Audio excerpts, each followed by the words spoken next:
Hello， 朋友们，先问大家一个问题：你们见过不干活还能躺赚的公司吗？加密圈就出了这么一个奇葩，有家公司不挖矿，不做区块链应用，甚至连主营业务都快亏没了。2020年起，股价暴涨20倍，比比特币本身的涨幅还多了2倍。现在全球超过160家上市公司都跟着学，把比特币塞进资产负债表，搞起了比特币财库，合计握了全网5%的流通比特币。这是什么概念？相当于把2个比特币 ETF 巨头灰度的持仓量再翻1倍。有人说这是合法的无限印钞漏洞，闭着眼都能赚；也有人说这就是换皮的庞氏骗局。你们觉得呢？今天咱们就一起扒一扒这波比特币财库热到底藏着多少门道。要聊这事儿，绕不开一个关键角色，就是 MicroStrategy。现在他把名字改成了 Strategy， 生怕别人不知道自己已经 all in 比特币。2020年8月，当时比特币还不到1万美元，这家原本做商业智能软件的公司突然扔出一个重磅消息，公司账面上所有的现金全部换成比特币。那会儿，我身边做美股的朋友都在骂 CEO 迈克尔·塞勒疯了。因为当时的 MicroStrategy 早就不是互联网泡沫时期的香饽饽了，连续3年营收下滑，2019年净利润直接亏了1.1亿美元，看着就要被市场遗忘。可谁能想到5年后剧情直接反转，他手里的比特币从最初的2.1万枚涨到了现在67.1万枚，比特币持仓价值约600亿。而他原本的软件业务2024年全年营收还不到5亿美元，净利润依然是亏损的。现在大家提起 Strategy，早忘了他是做软件的了，直接叫比特币载体公司，这转型够刺激吧？但问题来了，他到底是怎么靠比特币起死回生的呢？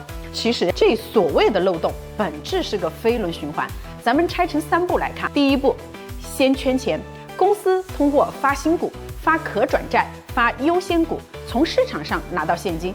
就拿 Strategy 说，2020年到2024年，他光发新股就融到了48亿美元，发可转债又融了32亿美元，这些钱一分没投主营业务，全买了比特币。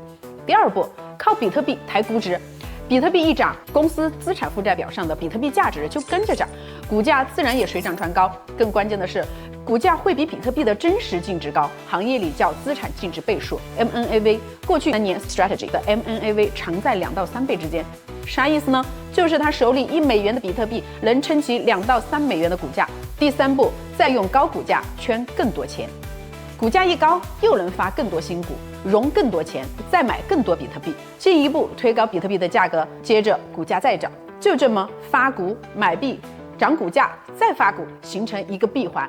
这5年下来 ，Strategy 的股本被稀释了3.2倍，早期股东手里的股份占比从100%降到不到30%，但架不住股价涨得猛，最早跟着买的股东还是赚了20多倍。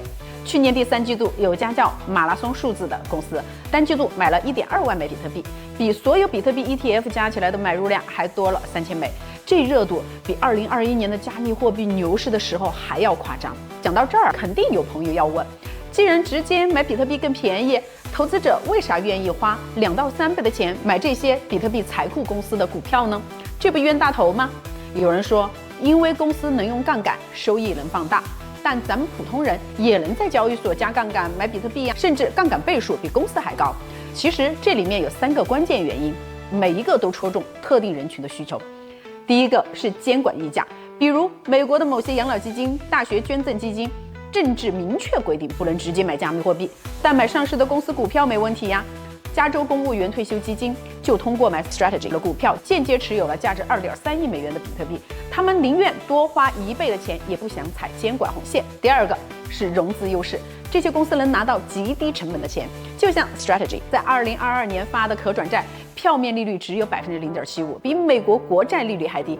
为啥债权人愿意接受这么低的利息？因为可转债有转股权利，要是 Strategy 股价涨了，债权人能把债转成股票赚钱，而 Strategy 的股价波动超过3，转股潜力大，自然有人愿意赌。第3个就是信仰加持。CEO 迈克尔·塞勒这几年把自己打造成比特币的布道者 ，Twitter 演讲里说，比特币是对抗通胀的唯一武器。虽然很多专业术语大家听不懂，但架不住信仰粉的买账。我身边就有个朋友说，跟着塞勒买比自己瞎琢磨靠谱。去年买 Strategy 股票，至今还没有卖。但大家千万别被20倍的涨幅迷惑了。这无限印钞漏洞里的坑比你们想的还多。我给你们盘点4个最致命的。第一个坑是杠杆双刃剑，虽然这些公司用的是可转债、优先股，不是普通银行贷款，但是本质还是杠杆。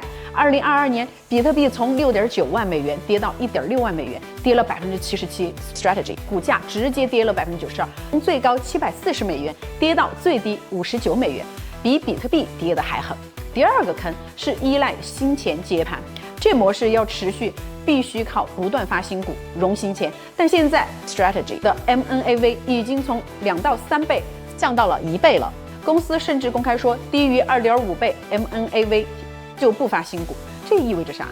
要是后续没有新的投资者进来，没办法融到更多钱，整个循环不就断了吗？第3个坑就是小公司蹭热度。现在不光美国公司，英国、欧洲很多小公司也开始跟风。去年就有家英国零售公司连续5年亏损，快退市了，一宣布拿出50万英镑买比特币，股价当天就暴涨180%。结果3个月后就因为没钱运营，把比特币卖了。这些公司根本没有能力玩转杠杆，这就是纯炒概念，谁买谁站岗。第4个坑是债务到期风险。可转债总有到期的时候 ，Strategy 目前还有18亿美元的可转债没到期，最早一批2029年就要还本付息。要是到期时股价低于转股价，债主不会转股，会要求公司拿现金还钱，公司就只能卖比特币凑钱。去年11月，有一家小公司就因为可转债到期，一次性卖了2000枚比特币，直接让比特币价格当天跌了3%。聊到这儿，我觉得最有意思的一点就是这事儿特别讽刺。比特币最初的设计初衷是去中心化，反华尔街，要打破传统金融机构的垄断，让普通人也能拥有不被操控的货币。可现在呢？上市公司用它搞金融工程，华尔街机构借它炒概念，甚至连割韭菜的套路都跟传统金融没区别。迈克尔·塞勒还说过一句特别狂的话：把法币当储值的人，我们有个称呼，穷人。可他现在玩的这套靠发股发债融资，靠股价波动赚钱，本质上还是依赖传统金融的规则，跟比特币去中心化的初心早就背道而驰了。有人说这是比特币被主流接纳的标志，但2024年苹果公司账面上有1600亿美元现金，也没见他买比特币呀？为啥？因为比特币波动大，不符合企业稳健理财的需求。那些买比特币的公司，要么是主营业务不行，要么就是想蹭热度炒股价。最后跟大家聊点实在的，咱们普通投资者面对这波比特币财库热，该怎么去应对？给大家3个建议。第一，别把它当稳赚不赔的神话，这本质是高风险的杠杆游戏。这些比特币财库公司的股价波动平均是比特币的1.5倍，风险比直接买比特币还大。要是连比特币的基本逻辑都没搞懂，就别碰这些公司的股票了，不然很容易被割。第二，学会区分真玩家和蹭热度。像 Strategy 虽然有风险，但至少人家手里真有67.1万枚比特币，持仓价值约600亿美元，算是真布局。而那些只买了几百万、几千万的比特币小公司，大概率是蹭热点，碰都别碰。第三，记住投资的本质，不管是买黄金、比特币还是买股票，你得搞清楚自己买的是什么，能承受多大风险。别被20倍的涨幅、无限印钞这些词冲昏头。历史上所有靠循环游戏赚钱的模式，最后都逃不过回归理性的一天。说到底，这波比特币财库热是资本的狂欢，也是人性的考验。有人靠它赚得盆满钵满，但也一定会有人在泡沫破裂的时候亏得血本无归。最后再问大家一个问题，你们觉得比特币财库的无限印钞漏洞能持续多久？是真的金融创新，还是下一个会破的泡沫？欢迎大家在评论区聊聊你们的看法。觉得这期内容有用，别忘了点赞订阅。咱们下期可以再出一期，扒一扒那些想当下一个 Strategy 的公司到底藏着多少不为人知的坑。